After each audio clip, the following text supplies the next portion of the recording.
Hello and welcome back to another episode of Only a Bag, a travel podcast. I'm doing a fun voice. My name is Nathaniel Mellor, and with me is Darcy Milton for part 2 of Naples. A diamond in the rough. Yes. City. No, just a diamond in the rough, I think is good. A diamond city in the rough. Okay. No. Okay, well, we'll get there. We'll figure it out. We left off last time after a brief history that was not so brief, and talking about, I think, the Spanish Quarter, just because that was a big touristy site. And we were thinking in this 16-second pause we had to maybe also just throw on the one or two other ones, the other, like, not other touristy sites, really. Yeah, I don't know, tourist destinations in Naples. Mostly you're just going to walk around the city because it's amazing. That's the thing. I think it's hard because I think everything else has the thing you're going to go see. The Duomo, the Colosseum. Exactly. Yeah. And Naples is kind of like, really, you're just there to walk around. The city is the museum. The city is the museum. It's a living museum. But also treat people who live there as like regular people. Yeah. Be polite. I mean, if not, you might also stab you. It is Naples. It is Naples, yeah. That's a joke for everybody listening. I think it's jokish. Don't insult anybody in Naples. So, things to see. So, Spanish Quarter.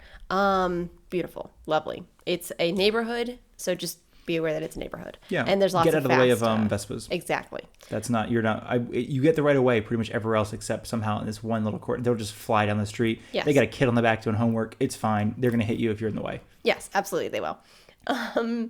Near there is the Galleria Borghese, right? Yes, which is like indoor, old school It's like an mall. open air, beautiful market.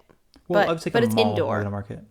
Yeah. I would right. say because it's almost like there's a famous one in Milan, the Galleria Vittorio Emanuele, which is what this one's based off of, I should say. It's interesting. Now it's kind of gorgeous, I'll be honest. They did some restorations 10 years ago. It was entirely empty. It had one cafe. It had actually, you know what? This is so dumb. Nobody's probably seen that movie Wonka that just came out with Timothée Chalamet. Nobody's seen a massive movie. I know, but everyone's like, oh God, I don't want to see that movie. I don't want to see Timothée Chalamet and Wonka. Anyway, that first part where he has this little candy store in that little galleria. Yeah. That's pretty much exactly what it looks like.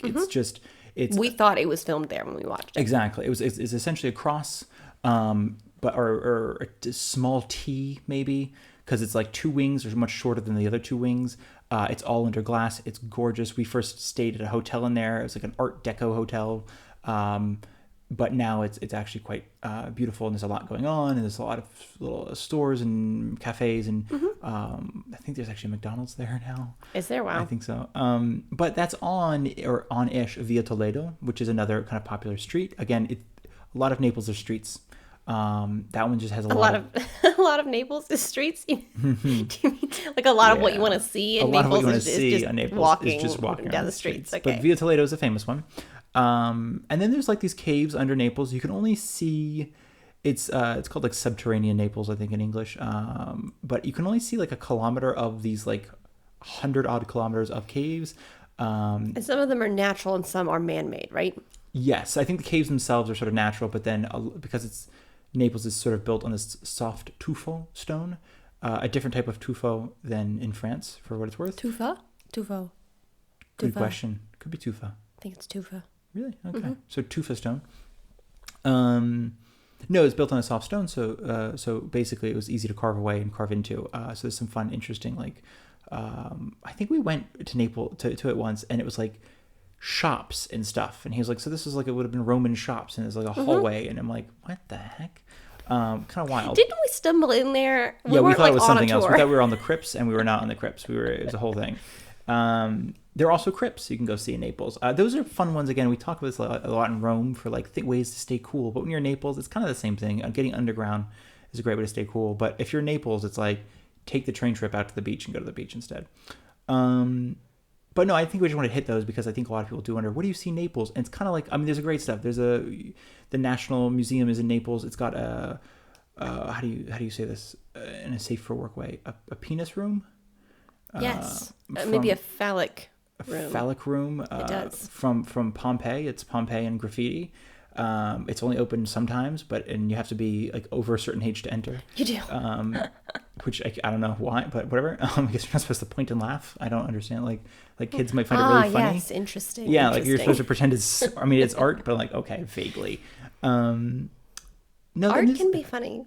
Well, no, I think that's kind of like, I mean, when you talk about, there's the castle, we were talking about Castle Duovo. Talk about the castle with the egg. Castle Duovo, it's called the Egg Castle. Virgil, a Roman poet, spent some time in Naples. We skipped that in the last episode because it wasn't that interesting. It's just like some guy spent some time in Naples. But in the Middle Ages, this is after he was dead, I'm pretty sure, because I don't think this guy's a Middle Age poet. He was thought to have placed a egg at the bottom of the fortifications of the Castel Duovo. And if the egg were to ever break, then the walls of the castle would fall, and years of bad luck and bad fortune were to fall upon Naples. And I think his bones are somehow buried there as well. And the egg never broke. To be fair, as we mentioned in the last episode, it was the most bombed city in Italy after a period of mass emigration and a huge cholera epidemic. So there's a chance that egg broke. That egg broke in like the mid 1800s. We don't know, but if there were ever a time, it was then. No, there's some really fascinating things. There's a you can take a funicular up the mountain, a Capo dei Monti. You can also walk up the mountain. Which is a lot more fun, to be honest. It is fun, but it's rough. There's a marina, there's a golf, it's a whole. I mean, I say that like I'm not selling it well. I'll be honest. It's just one of those cities where you kind of need to go and get lost. And for actually briefly before because we're going to talk about food, culture, customs, and language and that kind of stuff. Just kind of give you guys some fun insight. But before, I did want to talk really briefly also about crime. I think we rarely talk about crime in these podcast episodes because.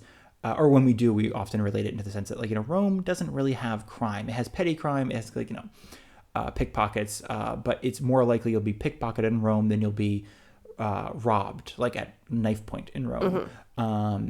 So it's not like a petty, it's not really a thing. And Naples is kind of the same way. There is for sure, what do you call this? Organized crime. Yes. Outside of Naples, a lot of municipalities, cities outside of Naples, like not that far outside of Naples, to be fair, has some serious issues. I think there's one just outside of Naples, like the priest often preaches against, organized crime, and he has a 24-hour protection detail because people keep trying to kill him. That's just like, it's these little things. It's just these little, like, I mean, Sorbilo, this famous pizza place, had a bomb outside of it a couple of years ago. Maybe it was like 7 or 8 years ago. Was it a bomb? I thought it was a fire. Well, they set off like a bomb that maybe started a fire, okay. maybe set a fire, but it was like 2 a.m. I don't know. It's always like this sending messages thing, and they're also, they do a lot more. But the reason we wanted to talk about that is because it still has a reputation as being quite a dangerous city, and it isn't really in that sense anymore. I think we talked about this a couple episodes ago, which would have been for us like a year and a half ago. But the movie with Denzel Washington, Dakota Fanning, called Man on Fire, takes place, I think, in Mexico City, because when the movie came out, Mexico City was the kidnapping capital of the world. But when the book was written, Naples was the kidnapping capital of the world. So it had a history as a very dangerous place. The Camorra is the name of the organized crime in Naples, like organized, not family, but like the system, the family, the group, the collection. It's the Ndrangheta is the name for it in Calabria, and then Sicily has basically the mafia or the Cosa Nostra, our thing. They are all different, to be very clear. Like, and I'm only mentioning this very briefly because, like, just out of interest, Naples doesn't really have a godfather specifically. It doesn't run. It's not a hierarchy up and down. It's kind of a lateral system, if that makes sense. Like it's a bunch of small families that each run each other's small family without having necessarily one godfather figure. So it's a little bit more spread out and a little bit more. For a while it was like violent for that reason. So it was a lot more of people sort of launching attacks for different reasons. And all that is to say, which is kind of sounds all scary, but all that is to say is it's a fairly safe city. It's still definitely a do not flash your $4,000 Leica camera. If you're going to use a Leica, keep that on a very short strap. Ideally one that has like metal in the strap so it can't be cut, or something like that. There's all those little theft-proof bags and theft-proof camera straps and things like that. It's definitely like a clutch your bag city. It's a definitely clutch your bag city. It's a don't do that thing where your phone's in your back pocket sticking halfway out. Do not. I don't understand why people do this. Don't use a clear phone case and have cash in your phone case. Like that's so many people do that here. Even if you're like, well, nobody can steal my phone, it'll be bricked. And I'm like, yeah, but you still keep cash in your. I don't understand it.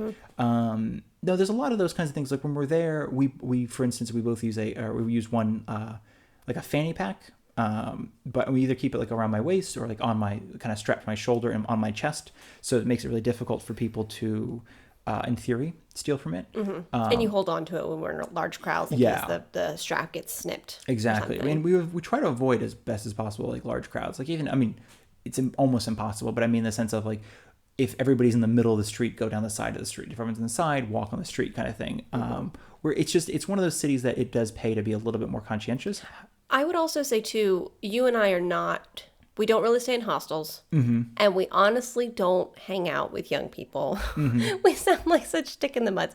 But if you are someone who travels, if you travel through hostels, not that hostels are dangerous, you just might be more prone to, getting robbed or something, because you're young. You're more of a target, not because you're an idiot or anything. Yes, yeah, exactly. But if you're somebody who finds random friends and goes to parties without knowing somebody, which is very much a thing, I feel like people do, it's just like any other big city. Just be super careful and use the buddy system. Like, don't go to random places with random people. Without telling somebody first that you're going there. Exactly, because I think Naples is a place where you could get in trouble that way. But again, just like most big cities. And I think if I may, and then we can get into the fun stuff, I think if I may, is like a last point is, and I don't know if you agree with this, but I mean, I would say like 98% of Napolitanos, what do we say in English? Neapolitans? Napolitans? I don't know. Neapolitans, I think, like the ice cream. Napolitani. Speaking of the ice cream, it's so dumb. This is such a stupid brief aside. Oh, no. Talk about it, though. Okay, but in America, the Neapolitan ice cream is vanilla, strawberry, and chocolate, which is weird because it doesn't look like anything. It's just like a striped thing, right? When it started in Italy, it was actually pistachio, not chocolate, and it was fior di latte instead of vanilla because vanilla is not as popular flavor here, and I think strawberry as well. Maybe it was even like raspberry, but I think strawberry. Probably strawberry. But it was the color of the Italian flag.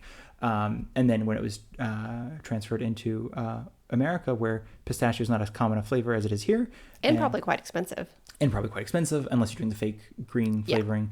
And vanilla is more popular flavor than fior di latte is basically cream flavored. So it's, anyway, I thought that was interesting. But the reason I mention that is by and large, Napolitanos are like, I think collectively as I mentioned in the last episode, everyone's very open. Everyone wants to talk. Everyone's happy to have a conversation, invite you to lunch. I know it's almost like they're sort of a good example of Southern Italian culture where people are very open and honest and heartfelt and, as again, by and large. And I think even people who are there's a lot of, I don't know, even like, it's not uncommon in small towns in southern Italy for one or two people to have connections to the Camorra or to some sort of organized crime family. But there's still a sense of expulsion, if you will. There's still a sense of like, we don't really associate with that person. If they come in for coffee, we're not chummy with them. They're not bringing anything healthy to this community. They're sort of sucking life from it. So I think by and large, there's a little bit of a passive silence resistance against, I think, Camorra or even just sort of organized crime culture. I don't know. I mean, and that's a huge, broad generalization. But it just is like every time we've been in Naples, it feels totally safe to leave your stuff in the apartment. Like if we're renting an apartment or if we're even in a hotel, people are like, no, your stuff's totally safe. We're not going to go through it or anything like that. At restaurants, people are kind of, by and large, people are pretty much aware of what you're doing. Naples is like more than Rome or Milan. You'll see young people get up to offer their seat to older people or anybody who's hurt. I mean, I was in Naples for like like a biopsy, for like a leg biopsy, and I was bleeding from my leg. It was a ridiculously hot day, so the bandage didn't stay on. I was bleeding from my leg. Everyone was getting up top for me to see, and I was trying to explain, like, no, it's not serious. It's like I've been to the doctor. Yeah, but everybody was like, no, you have to sit. This is not healthy if you stand. So it's just one of those things where I think it's as a group, and then even like when we were there once, there's this giant parade in town, and it was like a We Are Napolitano parade, is essentially what they kept repeating. It was like everyone who's here, was so cute. You're Napolitano. If you're just watching, you're Napolitano. He's like, you're here. We're one people or one group. So, and especially during, I think Naples won, what is it, like the Euro Cup? Italy won the Euro Cup, and I think Naples won Series A last year, Serie A. So they had a great like 2 years in a row. But they were, I mean, it was like, this one day where everybody's Napolitano. It was like their team just won, and it was just like, we are one people. So all that is to say is there's a huge, it's like you're the almost like your loud uncle who's a little too not handsy in a bad way, but like, gives a lot of like a little too long of a hug, and he's a little too friendly, but he's ultimately a good person, and he's not being weird. I think that's what Naples is. Absolutely. I'm also glad that you said the loud thing, because we took the funicular once last time we were there, I think, and there were these like elementary school kids that had clearly just got off of school, and I don't think it's a Napolitano thing, but it is noticeable in Naples, I think, because they're city kids, and kids are just allowed to be on public transportation coming back from school by themselves, just like they would be in New York. But kids in Italy, at least in southern Italy, tend to be boisterous. Yes, for sure. And hooligans.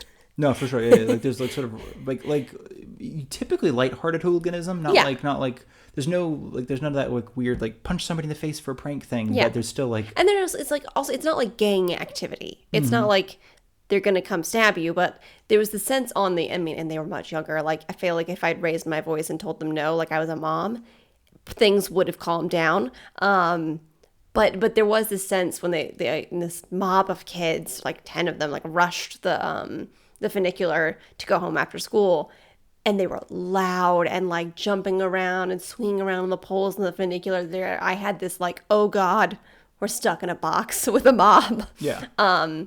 But that's just, and nothing happened. It was all totally fine. Yeah. It was like mildly annoying. They were loud. Nobody else in the funicular was bothered, to be very clear. Yeah. That was helpful, I think, for us. It was reading other people's body language. Nobody else was tense or nervous or anything like that. It was all, some people had kids. They were totally fine. The kids were fine. The younger kids than the boisterous kids, I should say. Yeah.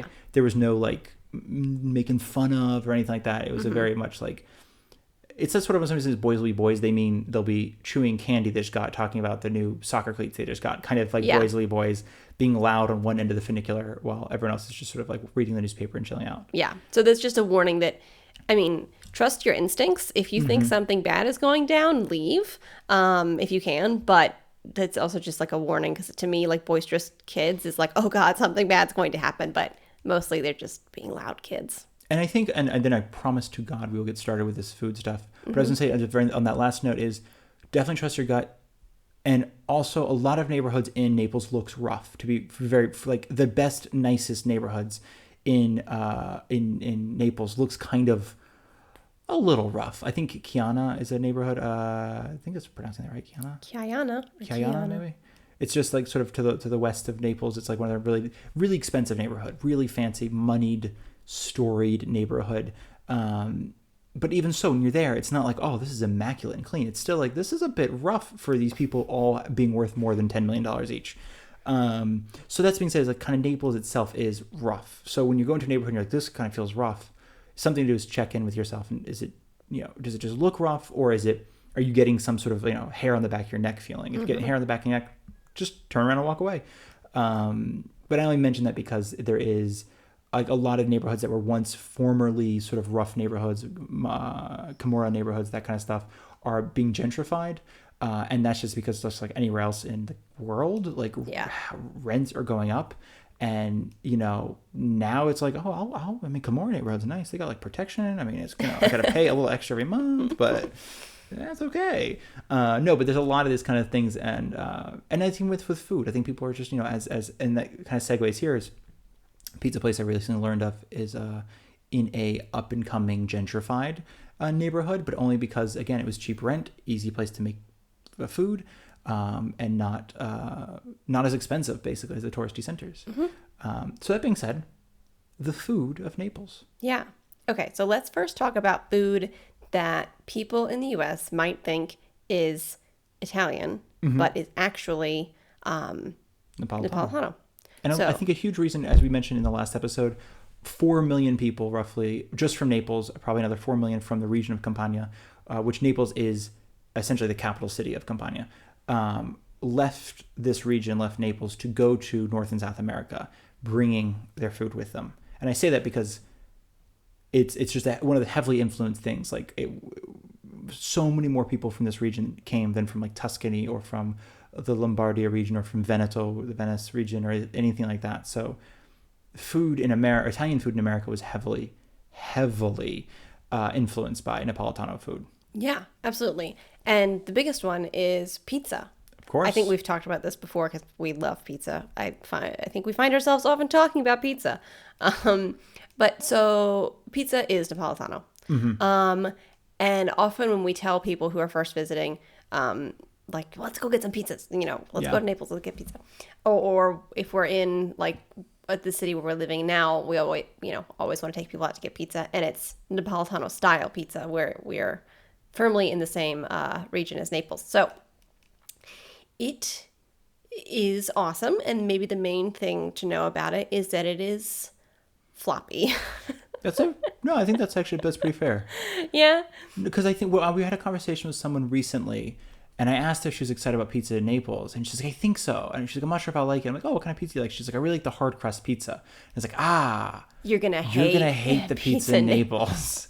It is like when you pick up, I think, from the crust the pizza, the whole pizza flops over. I mean, like a piece of paper. Like if you hold a piece of paper at the end and it just droops. Yeah, and that's a sign of a good pizza, though. In Naples, It should droop. If it's not drooping, it's been cooked too long.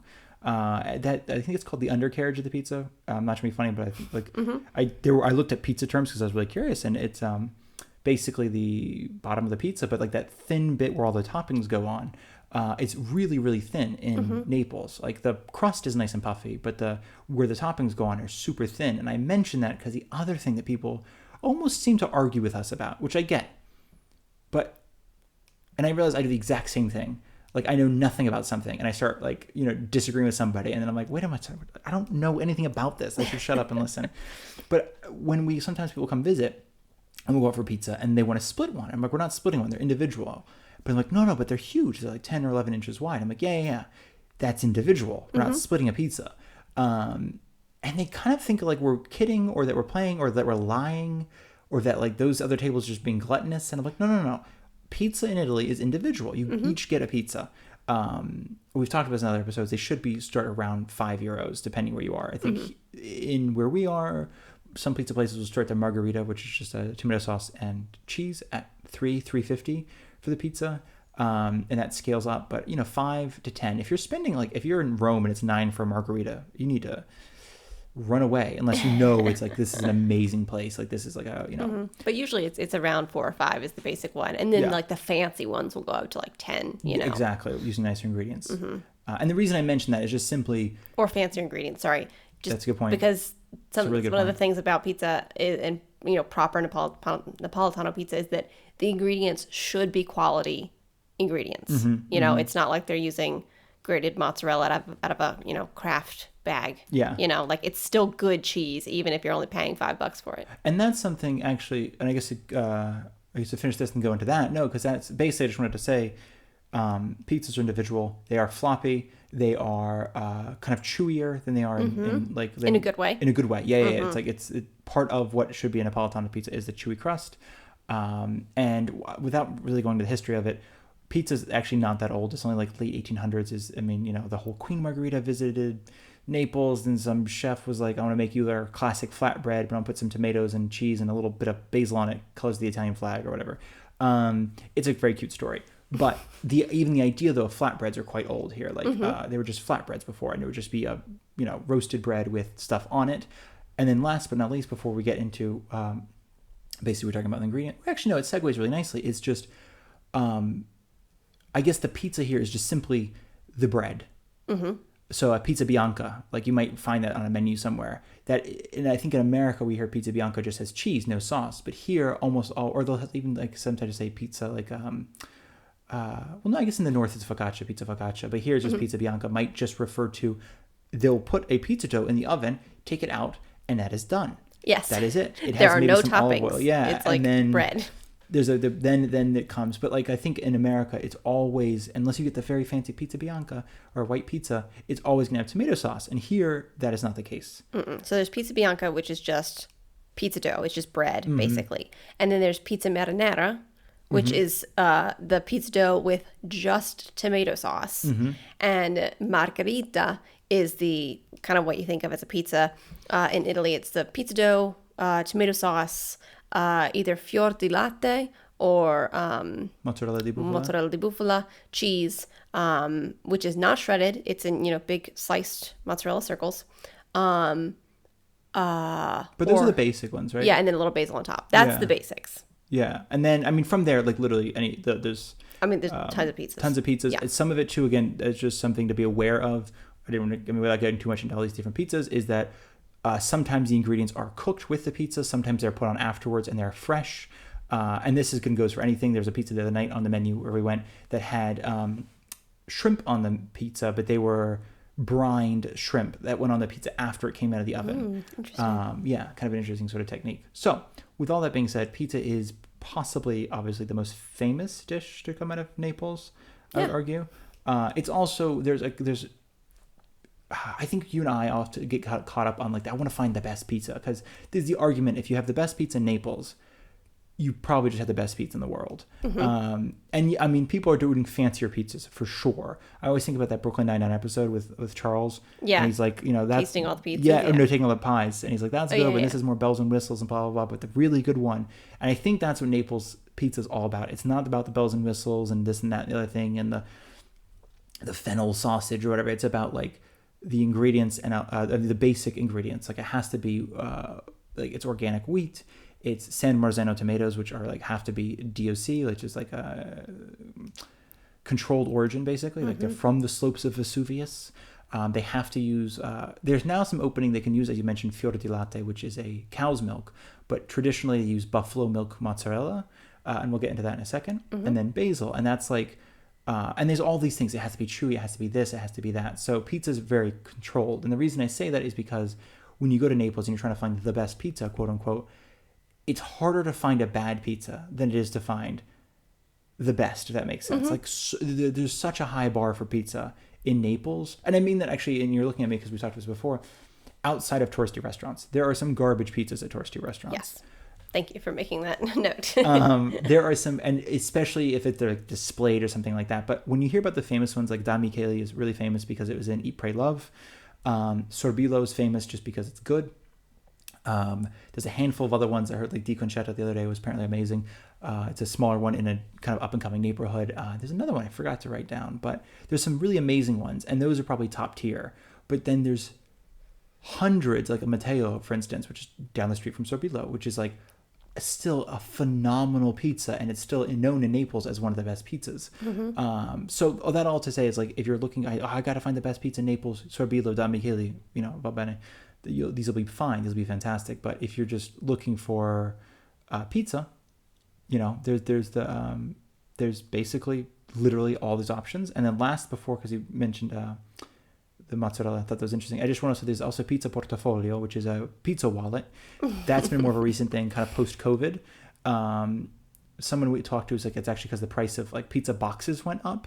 So people were what they do is they make a pizza, they fold it into 4, they wrap a little paper around it, and they turn it into a little edible triangle. It's almost like the shape of a giant falafel. Yeah, exactly. It's like a shape of it's kind of like, actually, we talked about this in a Rome episode, the trapezzino, which is like this, it's like a triangle sandwich, but it's like stuffed with like, chicken parmesan or eggplant parmesan or something like that. This is kind of the Naples version of that. It's the pizza portafolio. So you'll see that a lot. That's just street food. That's not like, I don't recommend going there to eat permanently.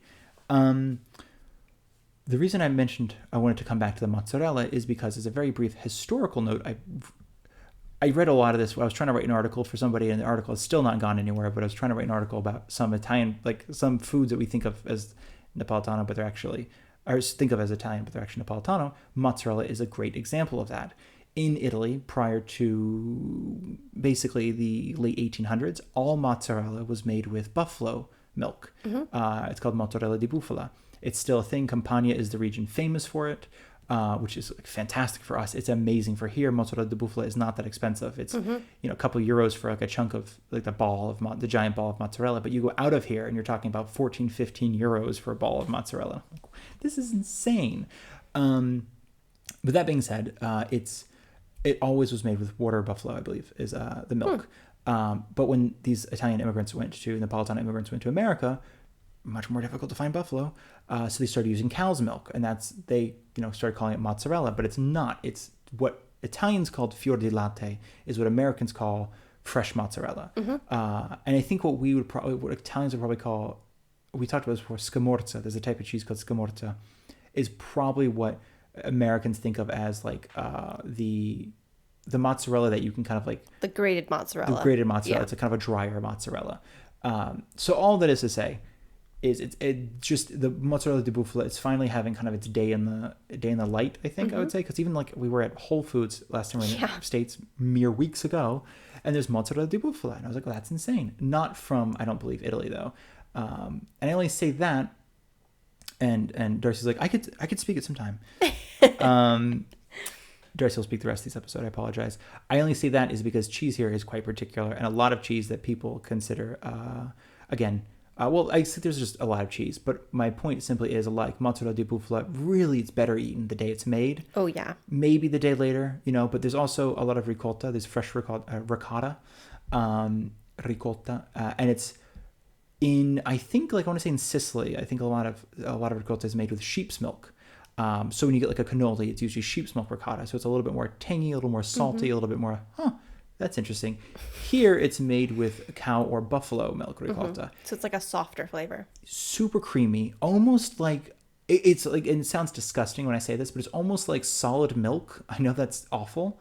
Or butter without the fatty taste. It's more like cream. It's like solid cream, I guess. Like I say that because it's really, but again, that's something, it's made in the morning and has to be eaten that day. And we found that out when we used to go to this fruit and vegetable stand, Frutta Vendolo, like a little store that only sold fruit and vegetables. But we went in the evening at 8:30. He would often give us this little basket of ricotta. As a gift. Yeah, just like, hey, it was getting old. He was like, always throw a couple lemons in there, or a basket of ricotta or something like that. And it's like this weird guilt. Everybody here feels bad about charging you what you should be paying, so they throw a little something extra in there. But no, it's like the day two, it would start turning yellowish and start a little weird. And just taste weird, yeah. And there's but day one, amazing. That's the thing. And there's and the last note is when I was doing this article about Matera, there was a quote I found, and someone who makes fresh ricotta was basically saying it's like yesterday's ricotta is today's butter, and it was a sort of way of reusing the ricotta as butter. And I was I was trying to look into that, and I couldn't really go anywhere. Which we're not going to talk about in this episode, but speaks to what Italians call butter. It's disgusting. Italians know cheese. Italians, well, Southern Italians. No I'm speaking of. No cheese. Southern Italians do not know butter. Yeah. Too bad they don't use butter, but they don't. No. So Darcy, take it away, please. All right, thanks. So let's talk about pasta. Yes, absolutely. Okay, so actually, you're going to talk a little bit because you know more about this than I do. But I will say, as the historian, that I had no idea. Okay, so before I came to Italy, I had no idea that fresh pasta was a thing, really. To be fair, I didn't cook very much. Some of you out there might be like, Darcy, you're so naive. Ugh, fresh pasta is totally a thing. Okay, but I didn't know fresh pasta was a thing. Until recently, I didn't know fresh pasta came first, which now in hindsight, duh, but that it was a thing for so much longer than dried pasta was. Or it was a thing for a long time before dried pasta came around. Is that true? I don't think so, actually. What? Yeah. Are you changing now my understanding of pasta? Oh, no, I didn't mean to. Where did you, where'd you learn that? Did you not tell me that? I did not tell you that. Okay, let's cut this part. No, let's leave this part. This is good information. Okay, okay, I know you've talked a lot, but tell me the history of pasta, because I clearly have gotten it wrong. As briefly as humanly possible. in Macaroni Digest or Macaroni Weekly or Macaroni News or Macaroni something, there's not trying to be funny. There's a publication. I think it's about Macaroni pasta. Digest. Something like that, right? Yeah. There's a publication about pasta. When Italy was trying to increase their sales of pasta in America, they wrote that Marco Polo brought the noodle back from China. There apparently is some legitimacy to this. However, a lot of other historians have found that like Etruscans had an earlier version of pasta back in like 400 BC. This would have been almost 2,000 years before Marco Polo. So it throws that into effect. There's also like the Sicilians, and this is again a sort of indigenous Sicilians, ate something called lagana. They might have gotten that from this sort of Saracen raiders. There's a whole thing about like, and that was essentially hilariously, disgustingly, wheat flour, crushed lettuce, water, salt, fried in oil. Sounds amazing. Sounds fascinating. And we were talking it to ourselves because we were thinking like, I guess if you can't find fresh water to put in the pasta, Yeah, that's healthy to drink. you would just use lettuce juice, Because the lettuce would have filtered out all the impurities. which is kind of an interesting way if that's what they did. Yeah, brilliant. But they took lagana and they made it into a meat sauce type thing. And that was obviously an earlier form of lasagna. But there's some missing links here, which is kind of the issue. There's a lot of like food historians, believe it or not, a lot of this comes from cookbooks. A lot of, thankfully, I should say, a lot of Italian culture, Napolitano culture of food comes from cookbooks written between like 500 CE and then like 1600 CE. It's why I think in one episode in Rome, we talked about pasta carbonara. It's one of Rome's classic dishes, but there's zero evidence of it existing before World War II. In fact, there's this eponymous cookbook written in like the 1930s. Like every single Roman food you should know did not include carbonara, which makes people think that it must be a post-war creation. So thankfully, there's like with Naples and with pasta, there's a lot of history. But as you mentioned, I think fresh pasta, if I'm not mistaken, actually came later because it included the addition of the egg. Dried pasta is just flour and water. Yeah, you're right. And then the North included the addition of the egg, which I think the South, I guess, just didn't have access to eggs. The reason I make this distinction is because I grew up knowing fresh pasta is a thing. My family is Italian. I get a little Southern accent. But no, it's always like a nice thing. It was like, literally once every 3 years, like we would shell out. We wouldn't make fresh pasta. We're not animals. We would shell out for fresh pasta. And I always thought like that was the better form of pasta. It was fresh pasta. It is not. A lot of people in the South will argue that fresh pasta is straight garbage and should never be consumed. Whereas the North thinks that people who eat fresh pasta or dried pasta might also enjoy eating sticks. I'm not entirely sure. But in the South, fresh dried pasta does have a huge heritage behind it. And while it didn't start in Naples, in the sense that, again, no one really is sure where dried pasta in many of its various forms started, it was, I think everyone can argue, certainly perfected in and around Naples, specifically a small town called Gragnano. Yes, and Monte Annunziata, I think is another one. Maybe. Gragnano. I wrote down Gragnano. Nice. The other one I think is, you might not hit Gragnano, but you will hit Monte, I think it's Annunziata, Annunciata, forse. You'll hit them on the train when you go from Naples to Sorrento. If you're going to go to Sorrento to check out the coast. More on that in the next episode. You will actually hit Monte Annunziata, and you would get very close to Gragnano. It's actually on the, if you've ever seen the Amalfi Coast, like pictures, it juts out. It's this little thing that juts out, basically. The south side is called the Amalfi Coast. The north side is called the Sorrentinian Coast. Gragnano sort of runs down from the top of the hilly mountain, pretty much to the sea. And they claim that is why their pasta is so good, because it was used to be historically, it would all be extruded, put on these giant racks, brought out onto the street, and they'd pretty much have this constant wind that would come down the street to dry the pasta. And it would be kind of a little salty and all this, and it'd be add some little je ne sais quoi to the pasta. So, Un po' di non lo so. Sorry? You said a little je ne sais quoi. That is French, sir. non lo so.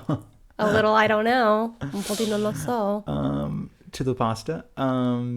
And no, so that's, if I may correct yours, I think fresh pasta came later, but it was pretty much widely rejected by the South, especially because dried pasta, I mean, it sounds like, bugs don't get to it.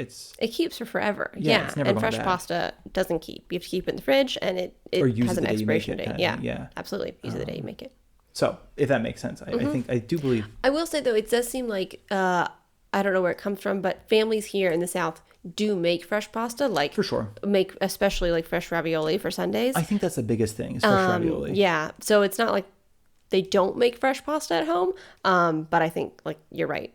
The And there's dried also pasta places you definitely can is get bigger. fresh pasta, and there's definitely like yeah. I mean, I should say there's definitely a bit of a culture around like, oh, fresh pasta, that'll be nice, depending what it is. But I think like it's still like in the South, it's I mean, you go to any grocery store in the South, there is literally an aisle on both sides filled with pasta, dried pasta. In the North, it is not that big an aisle. No, which is crazy. Yeah, How different it is. yeah. One thing, we're swiftly running out of time, but I do want to say one thing I do know about dried pasta is that in the 1600s, Naples had, I'm reading my notes, basically they'd industrialized the production, or they were starting to industrialize the production of dried pasta, and they had rudimentary machines for producing pasta, so it wasn't all done by hand. Yeah. No, they've been at it for a while. I figured actually, since we can just make this like the food episode, the history of food episode, and then next one to do the culture and the language, because my God, we are talkative people. Okay, cool. That sounds good. Let's keep moving though. Yes, for sure. So speaking of pasta,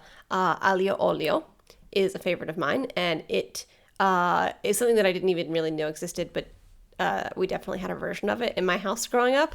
I mean, I think every American family does, like noodles and butter and salt, maybe garlic, which is not aglio olio. Aglio olio is pasta with olive oil and garlic. And actually, if I may, the what we found out when we were again in a Italian cookbook, or excuse me, Napolitano cookbook, was it's originally called pasta al vongole fuggite or something like that, which is pasta with clams that have escaped. So it's the same recipe. It's olive oil, garlic, and clams. Just no clams. No clams, unless clams escaped. So it's just the So pasta good. with aglio olio, and that has become. It's called aglione in like as you go up north. It's often included like pepperoncino, which is like the little hot pepper. Sometimes people put a little garlic in there. If you've ever seen Chef, not garlic. What am I talking about? Parsley.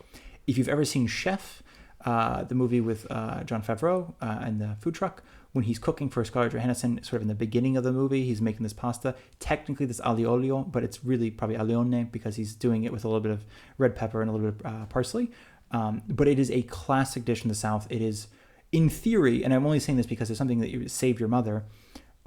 She doesn't really love tomato sauce that much. Yeah. She's not a fan. And she's, I think it would be polite to say she's not a very adventurous eater.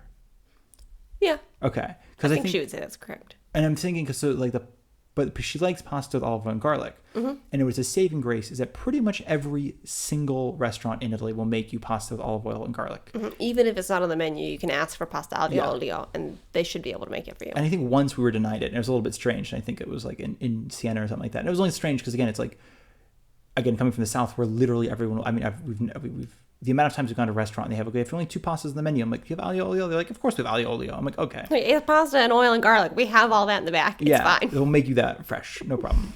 So that's something if you are either with picky eaters like children, or if you're a picky eater yourself, or if you're on a limited diet, or you're just, whatever it is, if you want to kind of like try the essential flavors of Southern Italy or of Naples, aglio olio is available everywhere. Okay, so this might blow your mind. Pasta with tomato sauce. Gee, what a brilliant invention. Well, the part that blows my mind is that it's from Naples. Absolutely. It's not like Italian. It's Napolitano. Wild to me. Yeah. All right, so we should more on that one, but that's basically. I know that's just it. They used tomatoes. I think one of the first Italian cities to use tomatoes. But linked to that, and something you mentioned earlier, San Marzano tomatoes, which are grown along not the hills of Vesuvius. What would you call that? The side of Vesuvius. In the volcanic ash, basically. In volcanic soil. Yeah. And the reason I say that is because sometimes you see that one company in America. I'm speaking to the Americans here. It's called San Marzano tomatoes. It's a white label with like green and red on the label. They're grown in California, so they're not actually San Marzano tomatoes, but they're sold as if they are, and they're certainly priced as It's if like they the are. brand name is San Marzano. Yeah, The and they tomato just- is not Yeah. San Marzano. And here too, people get really specific. If it's not like you can get the same plum tomato called the San Marzano tomato, but if it's not grown on the slopes of Vesuvius, they're like, that's just some common San Marzano tomato. It is wild though, and even here there's a price difference, I would say. Yes, definitely. Okay, my last, I guess it's a pasta dish, is eggplant parmesan. Does that go with pasta? I don't No, think so, it's just the eggplant and the parmesan. Yeah. Okay. Instead of chicken. Well, yeah, but I see where your confusion. I was thinking it was eggplant parmesan is almost more like a lasagna than it is like anything. It probably is. It probably is. Yeah. And that one is interesting, if I may. Again, I did research on this. I'm so sorry, guys. I don't mean to be talking. I know my soft, dulcet tones aren't exactly what you're hoping for today. That one's only interesting because it's called melanzane alla parmigiana, and I think it basically refers to eggplant done in the style of Parma, the city in the north, which just means prepared in sliced in the style that Parma would slice it in, which I think is instead of cubes, I think it would have been slices, and then Parmesan cheese. But that started in the first evidence we have of that dish is a cookbook, I think from the 1600s, a private chef to a Duke of Naples. This Duke of Naples, thankfully, wanted to try some common foods. So the chef was like, all right, I'm going to kill it for you. And decided to also write these meals down because without it, we would have lost a lot of history there. Yeah, and really good food. Mm-hmm. Okay, so some of the things that you might not have heard of that are from Naples are what is or was Nathaniel's favorite. I know. Sfogliatella. Do you want to explain sfogliatella? I'll even do one better. Anybody who has seen The Great British Baking Show has seen sfogliatella. There's I can't remember his name. I want to say. I don't know why they would give them Ian? that challenge. No. It's such a specific thing to make. Wasn't it, who was the guy who made the sfogliatella in the lobster box? I think Liam. That was brilliant. Was it Liam? Because It he might went have on to been. be one of the Host judges of another show. for like the host for the young maybe the old. I don't Anyway, the point is you've seen sfogliatella probably if you've seen Great British Baking. If you haven't, Darcy, would you like to explain? Yeah, okay. So it's like a clam shape, like a clamshell. And it's basically, it almost looks like rings of crunchy pastry. So the way they make it is they roll up pastry super, super thin into like a long tube, essentially, and then slice it really thin, quite thin. And then you take this, what is now like a spiral of dough, and inside that the layers of dough is lard, and then they push their thumbs very gently to make this clam shape and fill it with fresh ricotta, and then you bake it, and then this thing which kind of looked like a pale little clam turns into this like golden flaky thing full of soft like sweet ricotta. And I hate them. I know I just described them lovingly because I think they're really cool, but I don't really like them. I find it to be a weird mix of textures. I have like a texture food problem. Nathaniel loved them until we as vegetarians found out that they were made with lard. I always thought it was like a sneaking suspicion they were made. Not even suspicion, but I'm like, they really cooked this near like bacon or something. Like it's got kind of a meaty flavor. And then I found, I was so disappointed. The ricotta usually has candied orange and lemon peel in it. And I say that as somebody who, if you don't like candied peels of anything, then definitely don't have it. There are different flavors now. There are different. Oh, there's a tons of different flavors. Do not trust those imposters. I mean, you can. They're probably amazing. But they also the ricotta is sometimes flavored with like orange flour. So that's a pretty common thing. And then, but you mentioned textures because essentially what it feels like, to my best of my way of describing it, is you're biting into shards of glass that has a very soft, squishy center. So your mouth is getting all cut up with this pastry, but the flavor is really nice. And it often gets caught in my teeth and stabs into my gums, and it's sort of a miserable affair, but I really enjoy the pastry. And it also comes in two varieties. It's like and I'm completely spacing on it right now. I had it in my head earlier. But essentially, frolli. It's like a soft one where it's just almost like, I don't know. Short crust, essentially. Oh, yeah, you're right. Instead of this laminated sort of phyllo dough texture. So that's a very famous, that's like literally probably Naples' most famous dessert, I would say. Number 2 is my favorite, baba. I feel like we call it rum baba in the U.S. I'd never had one Oh, there, yeah, but I I've could see like that. You've seen, yeah. I've heard people say that, and I'm guessing it's the same thing. But baba is it's like a bread. It's like a yeasted cake maybe, but it's a bready dough, and it's baked in like a tall muffin tin shape. So it's got like a long torso and then like a little fluffy mushroom head. And it was agreeing with what I'm describing. That sounds about right. And then it's soaked in like simple syrup and rum. Yeah. So it's like sweet rum. And again, I have a weird thing with textures, but I still love it. Because it's for sure 100% soggy bread. It is, but it's so good though. It's again one of those pastries that sort of defies explanation because it shouldn't be good because essentially it's soggy sandwich bread. Soggy rum sandwich bread. But it's really yummy. It's very light and fluffy. They often sometimes they'll like slice it Yeah. and then fill it with fresh whipped cream and sometimes wild strawberries. So good. so that's a I would say that's another pretty much classic of the South, if not Naples specifically, but certainly certain Campania. Okay, so that's all I have on pastries, but I'm really enjoying describing pastries. Well, Maybe I that should think just be our also, podcast. if I may, because it's you're 100%, we should just describe pastries. But I was thinking, we've talked about this before. Italy does not have the same relationship with pastries as France does, I think. In what way?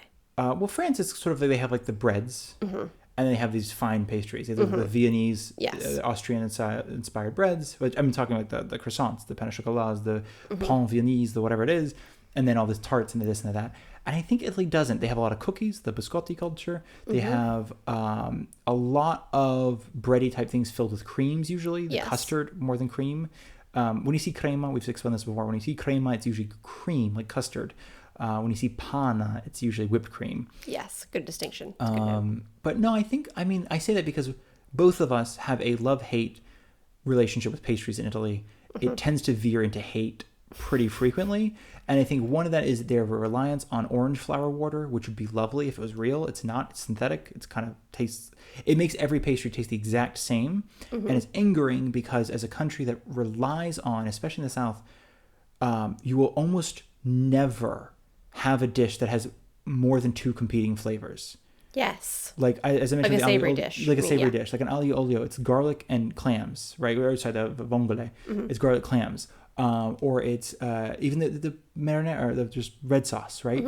They put a little basil in there, but not so much it overpowers anything else. And even the garlic, a lot of people put the garlic in the oil and take it out so it doesn't become an overpowering flavor, just so it supplies like a base to this thing. The whole point of the marinara sauce is so the tomatoes shine. Exactly. Yeah. But then when it comes to pastries, it's the most sometimes gorgeous, amazing pastries. And they're like, but what if we just ruined this pastry with something synthetic, like fake vanilla or fake like orange flour? That's true. And it just makes me like weep internally as I'm eating it. Just like, oh, why am I spending another 20 euros on this? They do have some good traditional pastries. Like I think we've waxed poetic about the what is it called? You're about to say something that's definitely not Italian pastry, aren't you? No, the big Christmas bread. Oh, panettone. Panettone. Of course. Thank you. Of course. Yeah. I was just gesturing with my hands and hit the laptop. Sorry, y'all. No, but the baba, the sfogliatella, the panettone. There are some like more, when I say traditional, they're only probably a few hundred years old, but there's some really good ones. Yeah, But then 100%. there are some that, like Nathaniel was saying, like, oh, that just tastes like everything else. Yeah. And I apologize, that was just as a brief aside. But one thing you have on your list that we didn't mention is the ever famous, Pasta fagioli. or if you are from the South.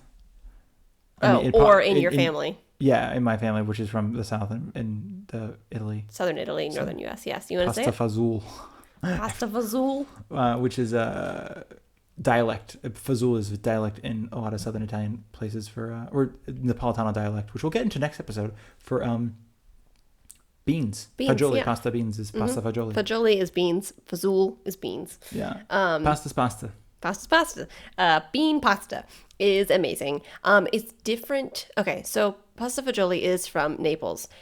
In the U.S., you might see pasta fagioli, and it might be like the northern version, which is a soup, which I don't really understand, to be honest.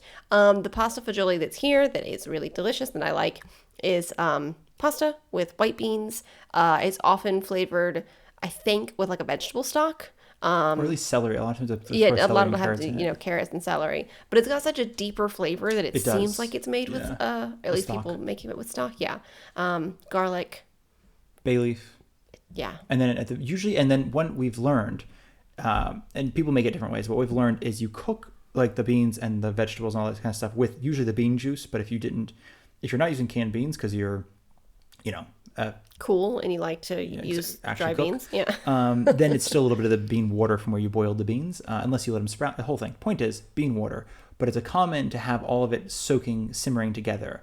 And in the last 10 minutes or so, when there's still some liquid, you throw in the dried pasta, and the pasta absorbs the liquid from the beans and everything else. And that way you don't have that way when you bite a pasta still feels flavored with the vegetable broth, with the beans, with the salt, with the bay leaf, and not it's like salt, pasta with some beans on top. What an unrelated thing. Yeah. And it's very last, and then this will be the end of this episode, and we'll get into the culture and language in the next one.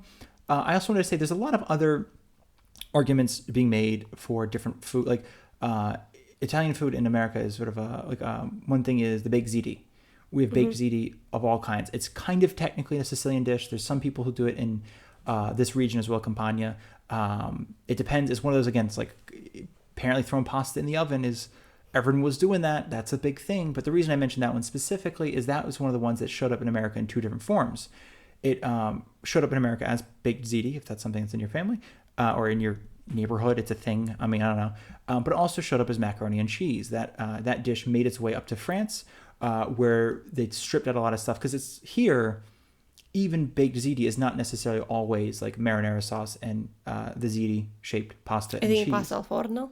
Pasta al forno, exactly. It's pasta in the oven. Yeah. It's just pasta in the oven, and sometimes it's cheese and cauliflower. Sometimes it's yes, we had this cheese and cauliflower pasta al forno. So pasta in the oven with cheese and cauliflower, and it was so similar to it wasn't the same. Let's be clear, but it was so similar to the macaroni and cheese I grew up with. And that's the thing, and for anyone who's listening who knows that macaroni and cheese, the history of macaroni and cheese, I think Thomas Jefferson had an enslaved chef basically, and guy brought back a bunch of stuff from France basically, and one of them was macaroni and cheese, but that is originally started in, I believe, I'm saying Sicily. Also, the reason I'm saying also might be Naples is because again it does rely on dried pasta. Otherwise, if you use fresh pasta with any pasta in the oven, it just gets weird. So that is just to say, there's a lot of things, and even last but not least, beans and greens in Italy. Yeah. Beans and greens is, especially in this region, is insanely common. Whether it's the cannellini beans or the Great Northern beans, I think is what they're called. Or they're similar to, they're not the same thing. But they'll use like fava beans and cicoria, which is dandelion greens. Or some mixture, but there's one of the most ancient dishes in this region, I'm talking 5,000 or 6,000 years old, is beans and greens, cooked together. And then it's just one of those ones that have still maintained its, like beans and escarole is something that my mother grew up with that she insisted on making. I don't love the texture of escarole, I'll be honest. It's quite slimy. Darcy hates the texture of escarole. So thankfully, it's not a common dish in our family. Our family too. Yeah. But all that is to say is this was just a very brief sample. It's a fascinating thing just because as Americans, we only have these interesting stripped down basic versions of really flavorful, intricate, but basic dishes, I think, from Naples. Yeah. That makes sense. So maybe in the next episode you'll do most of the talking. We'll see. We'll see what happens. But thank you guys for listening to part 2 of what we thought was part 1 and will be 3 parts. We will see you on the next episode. Thank you all so much for listening.